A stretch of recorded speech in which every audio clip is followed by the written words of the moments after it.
Welcome to Monday morning. But who cares that it's Monday because we're infinite and there are no days. Yay! Well, it could be Sunday night, depending on where you are, I suppose. Could be Sunday still. You could be just hanging on to that weekend still. Yep. But Monday, here we're in the future. So it's all looking pretty rosy, let me tell you. Yeah. So this week we're going Aqua week. You would have noticed the change in the colours. Nice.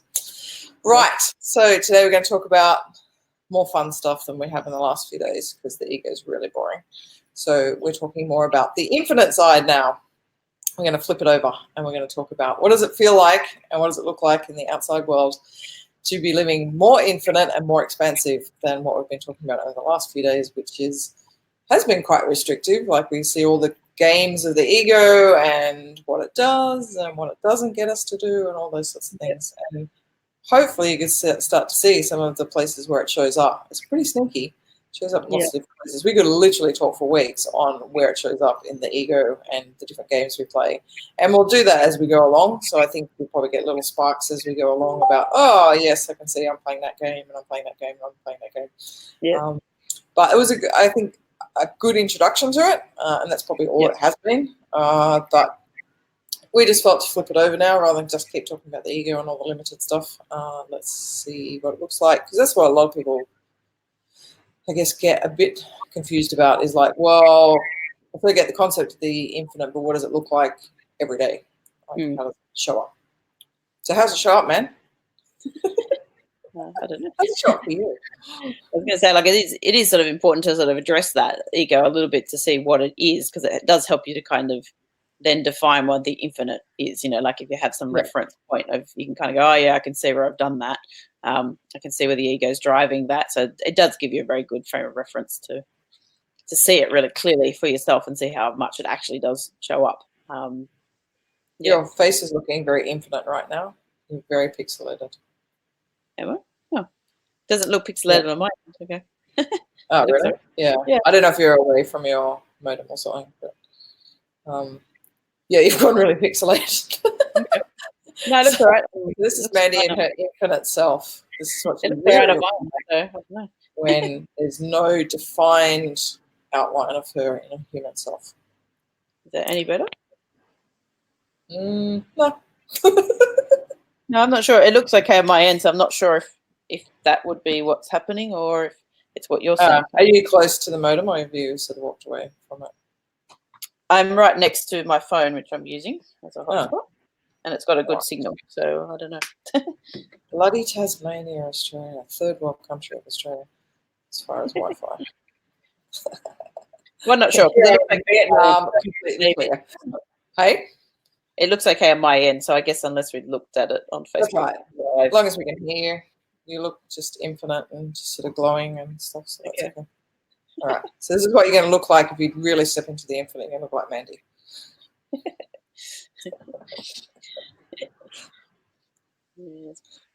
Well, I guess you know, one thing about being the infinite is it is kind of hard to define because you're trying to come at it from a human. You know, you're trying to come at it from your human self, so it does feel like a little bit like arduous sometimes to try and get your head to get around what that actually looks like. So I guess you just have to know at the end of the day that it is kind of an unknowable feeling. It's something that we can only sort of approximate with words. It's more, I guess, the experience of what that feels like, which we've probably all had in moments, which we've sort of been talking a bit about that, where I don't know, you watch a sunrise or something like that, or you do a mountain walk and you just have this real sense of awe and wonderment, a little bit like a kid, I guess, the feeling that a kid would have where there's no judgment on anything, just pure excitement, pure presence would probably be a very good way to sort of maybe approximate that feeling a little bit. But there is just that sense of being one with the moment, nothing to do, nowhere to be, just experience it for truly what it is, whatever that feeling is coming through you too, because it might feel like it's a little bit contractive sometimes, but it's that would be only our brain that's kind of, you know, labeling it as that too. So it is just that being in the moment, not judging it, going with what's coming through and expressing that out into the world in whichever way feels true in the moment. So Not sure if that's a way to define it or not. Yeah, I definitely think it's just a feeling. Like it is very hard to put it into words. Words are stuff that we've just made up as humans. Yeah. So I guess the infinite is anything that's not human made. Like, yeah. and even going back to what love, we looked at the whole concept of love and stuff. Romantic love is a human concept.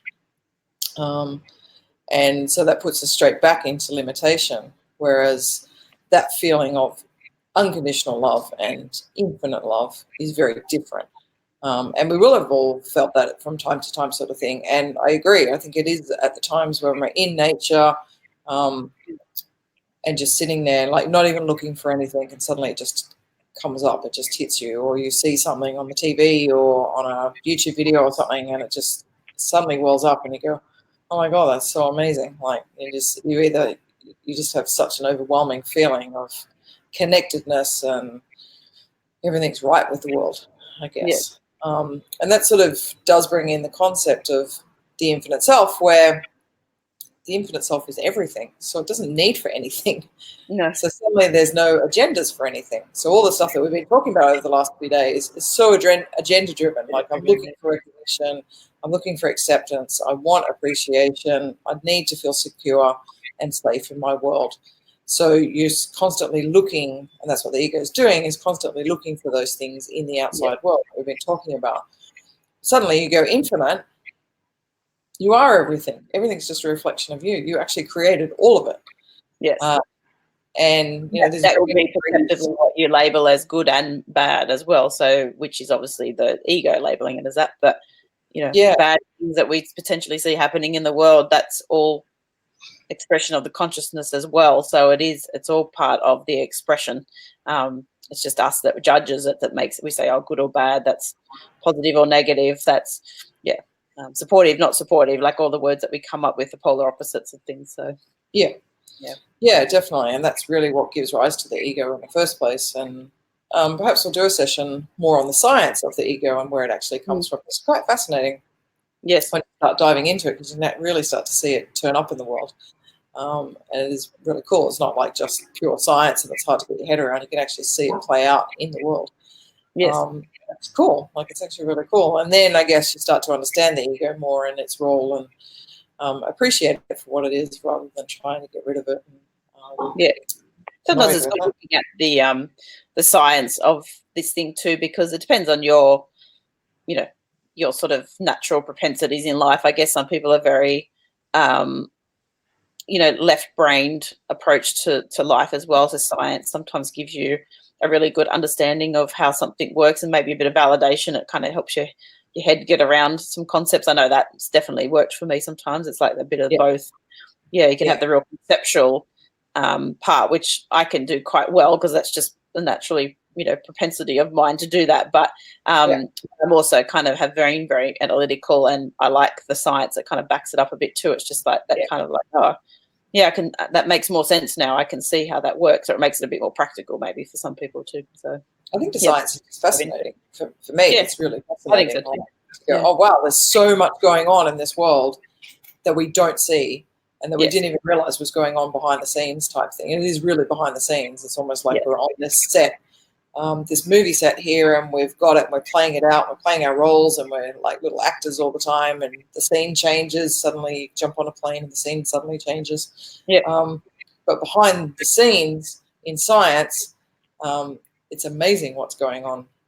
To put it all to pull all of this together, like really feel the infinite self when you really dive into the science of it, considering that the computer I'm talking to right now, you looking really pixelated, is not actually even there. Like when we really do get into the science of it, they're just atoms and they're all vibrating at such a level that we actually feel like or see something that looks solid, but it's actually not even there. So it's like, is this thing even taking, like, is life even taking place right now? Or are we just sitting in a big chair like virtual reality? And I think sort of some of the technology we're getting right now is almost like crossing over into the infinite self. Like suddenly you can put virtual reality glasses on and your entire scene and you 100% feel like you're there. It's like, did you move anywhere? Like, you're still just standing there. It's like, so why is it so different in life? Are you actually just putting on pretty much virtual reality glasses when you wake up in the morning? Yeah. Suddenly the scene is there, and whatever scene you want can be there. And you go about your day. Yes, because our brain believes that that's, you know, a hard surface or water or whatever. Like, that's what we kind of see and we experience that. But if, you know, if you look into, like, you know, this is where quantum physics and quantum science and things is going now, with this exploration into, you know, we can get smaller and smaller particles now that we can dive down into. So, you know, we've got the atoms and the molecules and the nucleuses, but now we can dive right down into the actual quantum level, which is, you know, inconceivable to the naked eye. Obviously, these tiny little things that have been looked at under microscopes, and what they're finding is that it's actually just made up of like 99% pure energy, nothingness, if you like. It's kind of like, if our brain wants to label it as something, it's just pure energy. There is actually no physical structure to it. So then you have to kind of step back and kind of question everything. Then it's just like, okay, well, if this is at the basis of absolutely everything in our world, then what actually is solid? Like, there isn't actually anything solid at the end of the day. It's just our perception of how we see it to be and what we believe. Like, there's been stories of different cultures that have, you know, if you've never had an experience of something like ever in your life, and then you suddenly get thrust into a situation where that's like completely unexpected, didn't even know it could exist. Like, sometimes you might not actually even see that thing. Like, that's just how tricky our brains can be, I guess, that if you just don't have a belief that something even exists, it's quite possible that you just won't even see it. So they've had stories of like different cultures that would have maybe been completely isolated, like living on an island, say like in the Pacific somewhere. And then they've seen a boat has come to the island and discovered the island. They've had stories that they haven't even seen the boat because they just had no conceivable idea of what a boat even was or what it even looked like. So it's just that type of, you know, until the people came ashore and they're kind of like, where'd you come from? Where did you come from? It's hard to kind of imagine, but there's a really good movie called What the Bleep, What the Bleep Do We Know, which is kind of goes into these concepts. It's probably out maybe 10 years ago or something now, maybe more. But it's really worthwhile watching because it really dives down into this science aspect. It does really give you a sense of what that infiniteness is about, actually. Yeah, definitely. It reminded me of a story. In fact, Jodie and I were talking about it, laughing about it only the other day. Again, where insurance companies, particularly, are reporting, you know, like this highway in the US somewhere, sort of thing, and it's surrounded by fields. So sometimes where the planes actually have to land actually on the road, on the runway, for whatever reason, they can't land sort of where they normally land. So they've used the road. But people have actually driven straight into the plane because they were so not expecting. And I guess it's not just beliefs, but it's also expectations too. On things. What do you expect? When you get up in the morning, you expect there to be a floor. So there's a floor. Yes. But in science, it doesn't have to be there. Like, we just create it every time so that it feels solid and we can walk on it. So what was happening in this is that people were actually, and it happened time and time again. So people, like in the insurance company, were going, okay, what on earth is going on here? Like, how could people literally be driving along the freeway and slam straight into a small plane, a light plane, and not even see it? And they all said the same thing. You didn't see it. Wasn't there? Like, where did it come from? Suddenly I'm in an accident. Yeah. So it's like, it really does start to shake up reality and our concept of reality and how fixed actually is it. I mean, we've all heard the old adage that, you know, nothing's ever, the only thing that's ever permanent is change itself. Yes. You know, nothing in life is ever permanent. Everything always changes and stuff like that. And that's true. But then when you start to dive into the science behind it, you can actually see just how quick those things can change as well. It's like, okay, 1 second it can be this, and the next second it can be this, because there is no time in the infinite. Everything is just in the present moment. So you know, you hear stories of people instantly manifesting something into their reality. Like, it's possible. It's 100% possible. You just have to believe it and expect it, and that's where all the mindset stuff comes in, or getting yourself out of the way. It's not even mindset. It's actually getting yourself out of the way of the infinite, because that's how it normally operates, and that's how it would like to operate. But we keep blocking it. We keep stepping in getting in the way of it. In the way of it, yeah.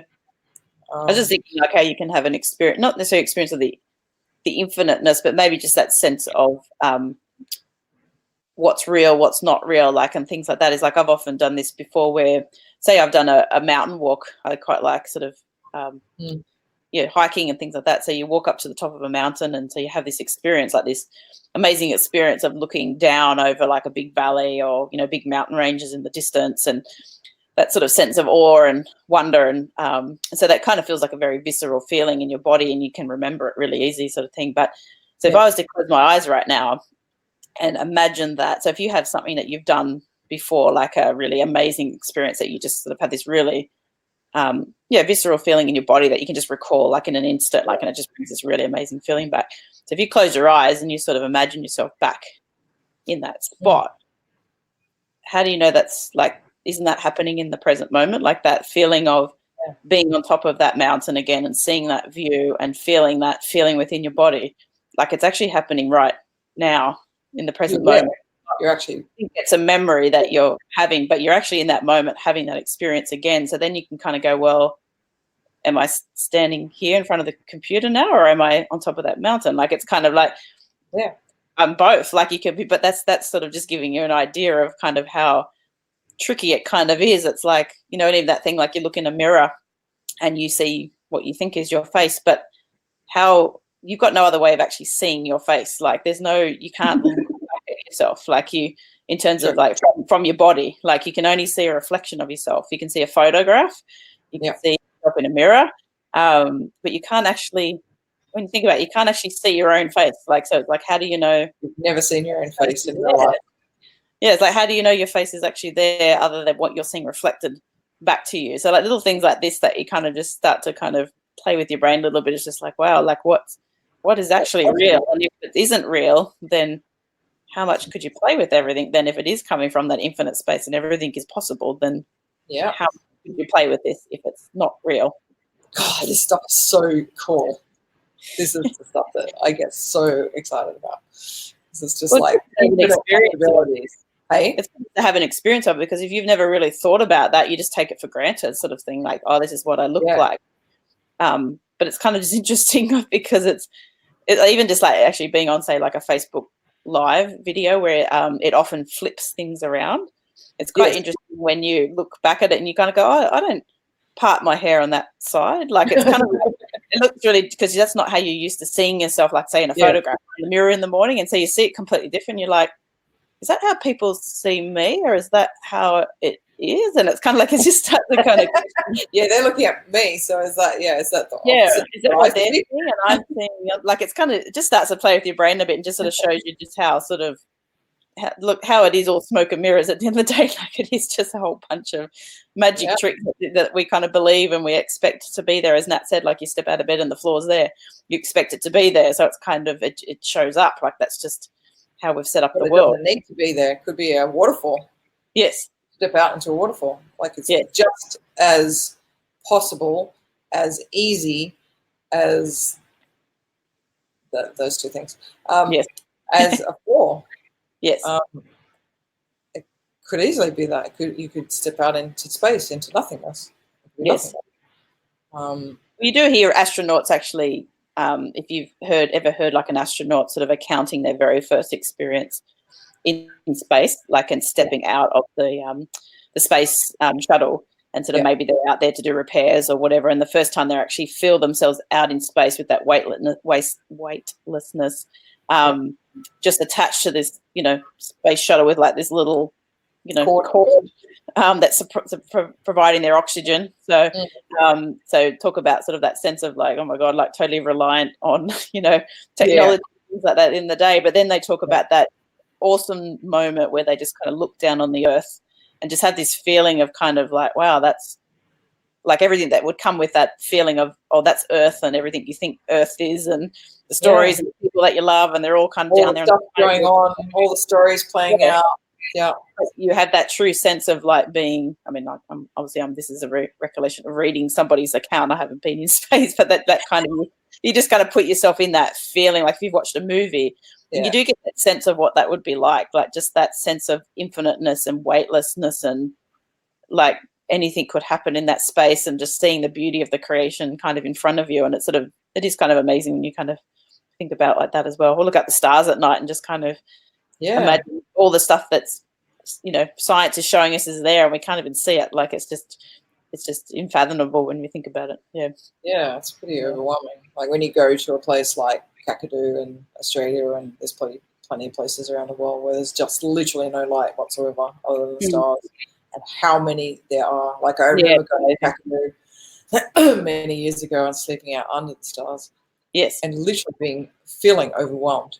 Like just going, there's too many of them. Like this is just ridiculous. Yeah, you can see that in Tasmania. That many. Certain parts of Tassie when you get away from the bigger cities, and it is just pitch black. Like, and it's just straight away the Milky Way just stands out like nothing else. It's like it's amazing because all the time you can't actually see it any other time. And it's just like so clear and definite. And as you said, the more you look, the more you just see. It just gets brighter and brighter, and it's quite amazing. You can start to see the colours. You know, those different photos that you see from NASA and stuff like that. Those constellations got the different colours. You can actually see that. Yeah. I remember seeing that in 𝐾𝐾𝐷, going, "Oh my god, that's actually real." You can actually, even from Earth, you can see those things. Like that's incredible. And the satellites going over and stuff like that's freaking amazing. But that feeling, that's it. That's the feeling. And it is kind of the way we sort of probably relate so much to little kids and things as well, because they do still have that sense of like being one with everything. They don't see any differentiation. I mean, eventually that kick starts to, that does start to kick in. But the ego starts dropping in and propagating itself in that human. But when a kid's just in that play moment, when every child would still experience this regardless of whether they start to have that separation feeling coming in, but they have moments where they just get lost completely in the moment. They can make up a complete universe from like a cardboard box, and to them it's so real. Like, and they just play and they interact with it and they have conversations and they move things around, and to them that's like a big dragon, it's coming in, and you sort of just like imagine the creativeness that goes into that, seeing that as real and interacting with it. And that's the infinite space. Is like everything is possible. There's no question that that's not even real. Like it's just the dragon could be there. Like, what is the dragon anyway at the end of the day? What's the couch that we're looking at, or the TV? Like it's no different. If you start walking around, suddenly it's okay to have a couch and a TV, but we can't talk about dragons. I was like, really? Yes. Like they're not real. Yes. Interesting. How do you know? Game of Thrones said it was real. That it was dragons. Game of Thrones brought it all back to all of us. Saved the bloody day. Yes. I don't know, but this is what I was helpful, I guess, in terms of just starting to get your head around, because it is quite, I don't know, I found it quite hard to get my head around this concept. You can really get your head around it, but I get what you're saying. Is like sometimes if you can understand bits of it, then you can start to integrate it more and see it show up. Yeah. But even just start walking around and just really observing things from a very different space, and just sort of almost having that question is like, is this actually real, or what am I actually looking at here right now? Is and just being completely present with something in the moment, like looking at a flower, say, for example. This is why I guess like different religions, say like Buddhists and things like this, have kind of said you could sort of discover consciousness just by looking at a flower. Like, they'd sit there and study a flower for 10 years to kind of get to this enlightenment sort of stage. And you can start to imagine the truth of that, actually, if you start looking at a flower and let yourself just purely be in the moment, looking at a flower and really appreciating the intricacy and the color and the shape of it, and like how detailed it is. Some of them are just like absolutely amazing when you start looking at what's involved in them, and you just let yourself be in that moment and sort of just experience it for a pure creative expression of the infinite. You start to actually feel then what that's actually like. And I mean, this is just a little instance of something to, or go up and hug a tree or something like that, like just something kind of just to really connect yourself. Nature's usually a really good one to kind of. It is, because it's pure. At that moment of it doesn't have a gender. Yeah. So it is a really nice reminder of the infinite, like we talked about, like pets and animals, like don't have any agendas for anything other than survival. Yes. They have instincts, definitely, but they don't have agendas. Yeah. So they are a lot more pure in their energy, which is obviously why we attract generally to those sorts of things. Yeah. But even beyond sitting and looking at the flower or anything else that you're looking at, then start to feel the energy of that. So then you're really letting go of the form of that thing. Like that doesn't exist. That starts to go away.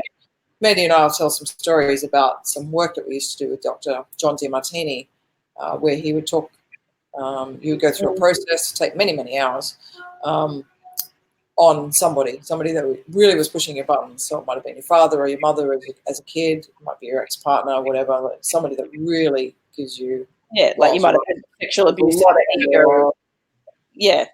Divorce. You got divorced and it was a really nasty divorce, and so you've got this really sort of negative, relationship with that person. That would be a really toxic relationship, and you try to get rid of it. So instead of doing that, you go through this process, and it gets you to a point after, and it did take hours for some people to do that because it's a really toxic relationship and there was so much to work through.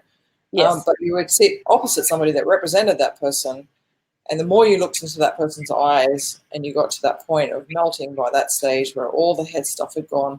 You've balanced all the positive and negatives out, and you've all seen the stuff had disappeared, all the ego was balanced and gone, and it was like time and time again people would explain and describe it as all I could see was the eyes because the rest of it just disappeared. It was just light. That's all I thought was light. Like a ball of light. Saw that true essence of that person. Like here you were like hours ago hating on that person, like literally for 30 years, sometimes 40 years, hanging on to stuff, sometimes lifetimes. And then suddenly you see the true essence of that person, and all that was left was love. And it was like, and you just felt this sense of wow. And the only things that people could say was, "Thank you, I love you. Thank you for all the stuff that happened in my life, all the stuff that I thought was really shit. Thank you for all of it. I really get the sense now of why it was there, how it helped me, and I just love you. That's it. That's all that's left." And I was like, oh my God, we saw hundreds and hundreds of these scenarios over many years working with John, and that just to me was ultimate proof of what we're talking about here. I guess you have that in that moment. You're having the experience of. You have to be having that your own sense of, well, I am everything as well, and then the person that's supposedly sitting opposite you, and you're just seeing them as like light and love. Then you sort of are recognizing the pure consciousness of you in that person as well. So there is no separation. It's the same thing. It's like what you're feeling in you is what you're seeing in that person. They're not actually a person. It's just another expression of the consciousness that's coming through you, that infiniteness that's coming through you. So you do have a very literal experience of that. Of consciousness itself. Of consciousness. Our true essences. Yeah. It's amazing. Amazing. Yes. Oh my God. Well, maybe tomorrow so much more fun than the ego stuff. Yes. It's really interesting. Like I am going to talk about this. The last few days have felt really heavy. And I think it's been really important to talk about because then you can start to identify things. But this just puts me on, like it really does. Like I get so excited talking about this aspect of ourselves and it's where it shows up and the forms it comes in and stuff. Like it's just amazing. Yeah, so it's definitely more fun and creative, isn't it? So we all know what the ego's like, so it's kind of like we don't really want to keep playing that game. No. But it does help to define it, so then you know the opposite. Like you can't. It's that whole thing of like you can't know the opposite of something until you experience.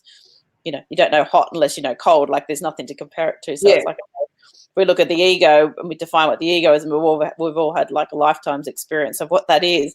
And then to sort of see the flip side now, what it isn't, what's how much of that is made up, and it's a figment of our consciousness and expression. So to play in that infinite space now is going to feel a lot more expansive and creative and playful and fun. So definitely that's where we would like to be going more with this project. But it's really, as we said, sometimes you do have to dive into some of these other topics just to get a bit of of it. I think the ego stuff will definitely keep coming up because it is important.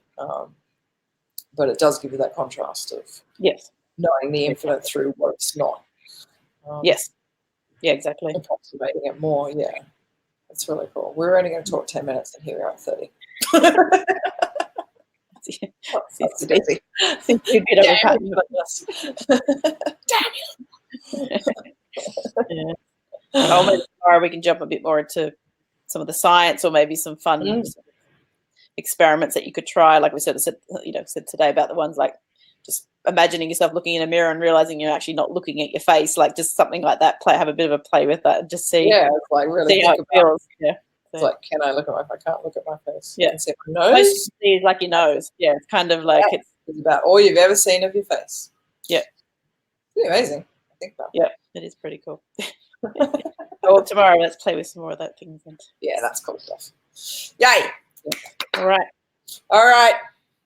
See Be you infinite. tomorrow. Stay infinite. And we'll see you tomorrow. Okay. Bye. Bye.